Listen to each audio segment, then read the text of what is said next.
Una de las cosas importantes, sí, bueno, hay varias cosas importantes, pero aquí vamos a ir viendo. ¿Cómo está evolucionando el tema de la pandemia? Si observan ustedes, el último punto es una alerta negativa. O sea, de algún modo se había tranquilizado esto, había bajado un poco el temor o el interés en este tema. Bueno, en este caso es la percepción que se tiene de este problema como el principal problema del país. Y ahora tenemos una alerta negativa, o sea, la gente se está preocupando, muy probablemente como consecuencia de las noticias que están dando cuenta de que los hospitales se están saturando y de que ya nos está llegando al entorno social de manera más fuerte, si ya están viviéndose las experiencias de tener familiares, amigos infectados y en algunos casos, bueno, uno de cada cuatro mexicanos, uno de cada 5 mexicanos ha perdido un ser querido, ¿sí? Un ser querido no necesariamente familiar, sino un ser querido. Vemos la siguiente. De todas las noticias difundidas recientemente, ¿cuál es la que más presente tiene usted? El tema de la pandemia domina, está en primerísimo lugar, pero el siguiente es relevante, que está asociado al anterior, ¿sí? Y es el tema de la vacuna. Los ingleses han equiparado este acontecimiento con el día D, con el desembarco en Normandía de los aliados, que fue pues el principio del fin de la Alemania hitleriana. Entonces es un acontecimiento que vale la pena que lo tengamos presente porque quizás sea la explicación de algunas otras cosas que vamos a ver más adelante, particularmente en el tema de la imagen del presidente. Vemos la siguiente. Ya en resumen, ¿cuáles son los principales problemas del país? Están dos en color rojo. Déjenme explicarles que en la forma que nosotros trabajamos, publicamos los márgenes de error, que son diferentes, ¿sí?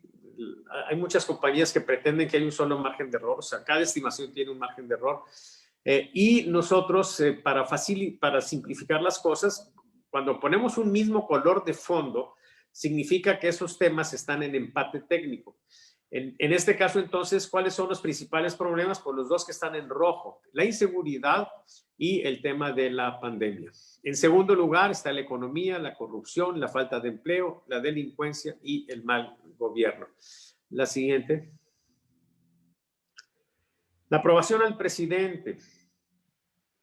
Observen ustedes cómo tenemos una advertencia positiva y es este valor el valor más alto que registra López Obrador desde el día 3 de agosto, que es donde registró esa alerta positiva. Ustedes ven el círculo verde, el último punto, es una advertencia positiva porque quedó entre la línea verde y la azul, que es la franja de advertencia positiva. Y el anterior punto es ese círculo azul, que fue un valor más alto que este que tenemos. Por eso decimos que hoy el presidente está teniendo una condición mejor, ¿sí? Desde el día 3 de agosto.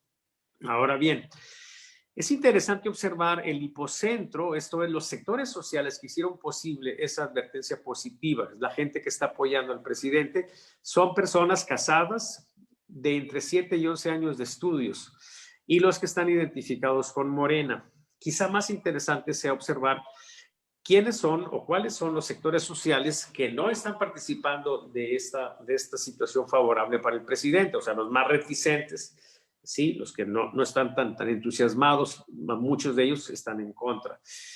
Son las personas que tienen más de 15 años de estudios, quienes tienen hasta licenciatura, quienes rechazan todas las opciones políticas o alternativas independientes, y el sector que tiene el rango de ingresos entre 20 y 50 mil pesos mensuales. Veamos la siguiente. Esta es la evolución de la aprobación. Observen ustedes cómo tenemos algunas semanas, particularmente desde principios de octubre, o finales de octubre, en que empieza el presidente a subir, ¿sí? No mucho, ¿sí? Se ha movido quizá del 58 al 62 y también la desaprobación a descender un poco, ¿sí? En términos generales, lo que se muestra aquí es una situación de cierta estabilidad, ¿sí? Los puntitos que están ahí en azul significa que ese día fue buen día para el presidente, son alertas o advertencias positivas, y los puntos en rojo significa que ahí tuvo alertas negativas. Sí, entonces al principio, si ustedes observan, aquí hay una serie de alertas negativas. Vemos la siguiente.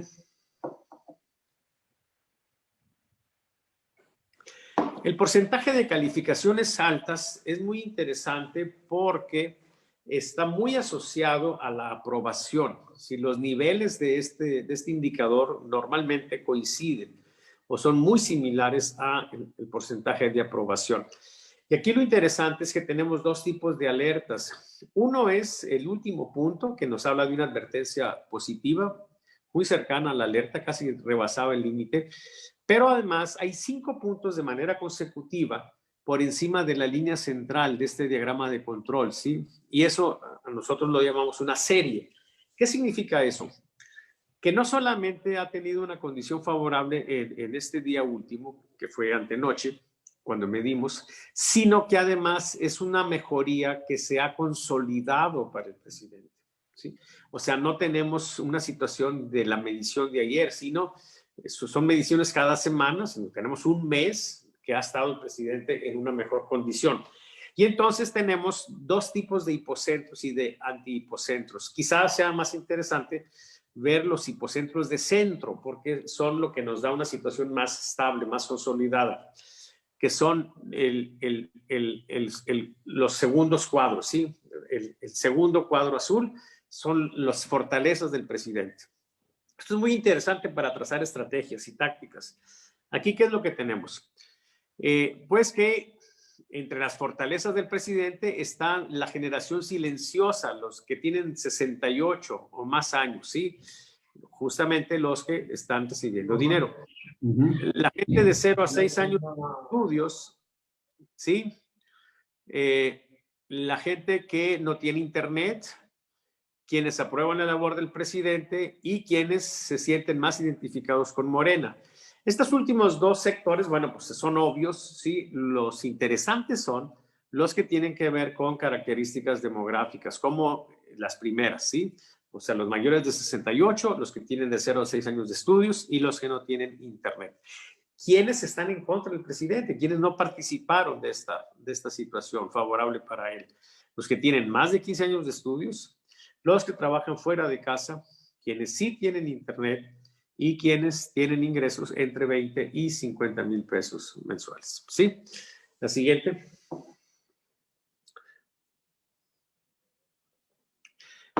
La identificación partidista es la mejor forma de evaluar el voto duro. ¿Sí? El voto duro del presidente, si ustedes observan la primera parte de esta gráfica, la parte de arriba, tuvo un deterioro. O sea, él tuvo una situación por ahí de marzo, ¿se acuerdan? Fue la época en que tuvo problemas por el tema de las damas que estaban protestando, ¿sí? Por las agresiones, por los feminicidios, etcétera. Y ahí él tuvo un deterioro entre sus seguidores, entre la misma gente que estaba identificada con Morena. Esto fue algo grave que no fue aprovechado por la oposición porque no lo detectó, no se dieron cuenta y se les pasó.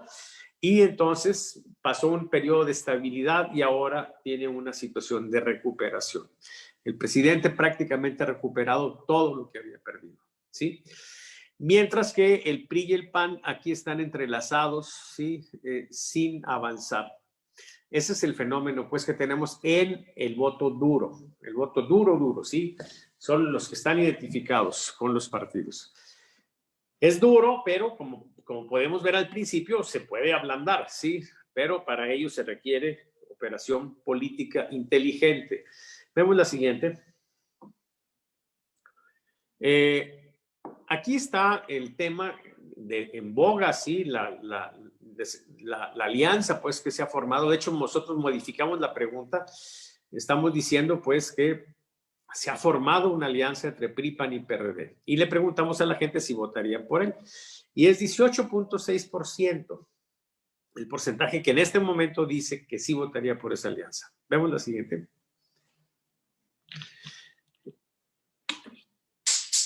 ¿Por cuál de esos partidos jamás votaría? Bueno, la de este voto negativo, pues el PRI es el partido que tiene más malquerientes, ¿sí? Le siguen Morena y después el PAN. Vemos la siguiente.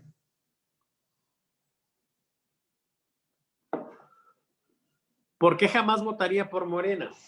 Miren, déjenme antes de seguir con esto, porque no veo la gráfica, decirles que hace un mes, cuando veíamos la intención de voto por la alianza PRI-PAN-PRD, se alcanzaba el empate técnico con Morena en intención de voto. Ahora ya no es así. Ya se desprendió Morena en este mes. Aquí, en esta nueva gráfica, lo que tenemos es una pregunta abierta que da pistas sobre cómo se podría implementar un esquema para restarle fuerza a Morena. O sea, aquí le preguntamos a la gente, los que nos dicen que jamás votarían por Morena, bueno, ¿por qué no?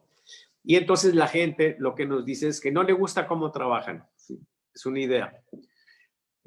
Porque quitaron los fideicomisos, es otra idea. Son porcentajes bajos, ¿de acuerdo? ¿Sí? La otra, por ratas. Nosotros escribimos las cosas como la gente nos las verbaliza, ¿sí? Y la otra, porque está echando a perder el país. Entonces, son 4 ideas y en la medida en que esto vaya creciendo, vamos a ir teniendo más ideas que pueden servir para establecer un esquema de comunicación, ¿sí? Que permita, pues, de algún modo, avanzar en ese sentido. Vemos la siguiente. La siguiente. Miren la consecuencia del movimiento, del nombramiento, pues, de Tatiana Cloutier. Sí, registra una enorme alerta positiva, ¿sí? Enorme no porque se rebase mucho la línea azul, sino porque este es un valor máximo para ella, ¿sí? Es un valor récord. Y lo interesante aquí es que a ella la están apoyando personas que no tienen el perfil de la gente que apoya a Morena. Son personas de 39 a 50 años, ¿sí? Y quienes tienen hasta maestría y jubilados. Y el antihipocentro está vacío, o sea, no hay un grupo que se distinga por no estar participando en esto, ¿sí? Sino más bien un grupo que se manifiesta claramente diferente de la media, ¿sí? No hay extremos, no hay unos que suben y otros que bajan. Vemos la siguiente. De parte de nuestros suscriptores. Bueno, déjenme decirles que esto es parte de un reporte, ¿sí? Tengo algunos suscriptores, créanme que son bien poquitos, ¿sí? Por no decirles que tengo nada más uno. Pero es interesante, pues si alguien está interesado en participar en esto, que esté dentro de la vida pública, lo que cuesta la suscripción es un mínimo y recibiría información semanal de manera constante y eso le debe servir de mucho. Bueno, vemos qué gráficas tenemos, de las que hemos pedido prestadas. Bueno, el índice de felicidad, ¿sí? Se nos vino a una alerta negativa. Esto significa, pues, que hay una situación de preocupación en la gente, ¿sí? Normalmente somos un país, bueno, iba a usar una palabra así, pero no sé si ya sea adecuado utilizarla, porque somos un país resiliente, o sea que medio nos viene valiendo madre todo. Y bueno, que tengamos una alerta negativa en este indicador sí es algo interesante y más interesante sería tratar de explicar por qué. Pero es claro que si lo que la gente tiene en mente es la pandemia y la inseguridad, pues muy probablemente por ahí vayan las razones de esta situación. Vemos la siguiente. Usted o alguien de su familia recibe apoyo de alguno de los programas del presidente, vean que tenemos una advertencia positiva. Y esto nos habla de la correlación que hay entre la popularidad del presidente, la fortaleza de Morena, con los recursos que se están repartiendo. Si el presidente logra no frenar esto, pues muy probablemente va a mantenerse en un nivel alto. Si tiene un problema para seguir dando dinero, quizá tenga un gran descalabro. Vemos la siguiente. Fíjese cómo este indicador sobre si el presidente debe renunciar o no, un poco para ver los efectos que está teniendo Frena, que es la que ha abanderado esto, tiene un valor mínimo récord, ¿sí? Y es una alerta positiva. ¿Quiénes son los que no quieren que se vaya el presidente? Los que no son ni solteros ni casados, los que se dedican al hogar, quienes no tienen internet, quienes aprueban la labor del presidente y los más pobres, los que tienen ingresos no más allá de 2,400 pesos mensuales.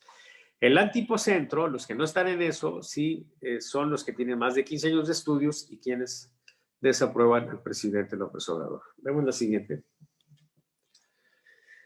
En el año 2022 debemos decidir si AMLO sigue o no sigue, ¿sí? Bueno, 59% dice que sí debe continuar y el 22,3% piensa que debe renunciar. Vemos la siguiente. Aquí está otra pregunta, como orientación, ¿sí? ¿Dónde está el problema? O sea, ¿por qué la gente quiere que renuncie el presidente? Es la primera vez que hacemos esta pregunta, los márgenes son relativamente amplios, pero en la medida en que sigamos haciendo esta pregunta vamos a tener más respuestas y más precisión. ¿Cuál es la principal razón? Bueno, pues están en empate técnico todas, no se distingue una por ser más fuerte que la otra. Pero en las estimaciones que tenemos, hay en primer lugar que no ha hecho bien su trabajo, la percepción de que el trabajo del presidente no ha sido eficiente. La segunda, por caprichudo. La siguiente, por la edad, porque no ha hecho nada, por mentiroso, para que reflexione. El equipo del gabinete no le está funcionando, porque ya terminó su trabajo, porque no le agrada, no le gusta la forma de enfrentar la pandemia, porque mucha gente no lo quiere, porque la Constitución no lo manda, o más bien sería porque no le hace caso a la Constitución y porque no se está llevando al socialismo. Miren, si ustedes observan esto, pueden entender por qué se siente el desencanto en la intelectualidad. Jesús Silva Herzog dice, los encuestados de Reforma no leen Reforma. O sea, ¿por qué si nosotros estamos señalando de una y otra manera y de manera constante que este gobierno no está bien, por qué la gente sigue pensando que está bien? Bueno, pues porque lo que ellos dicen, los argumentos que utilizan no tienen nada que ver con lo que la gente tiene como razones para que AMLO renuncie. Mientras sigan perdidos, ¿sí?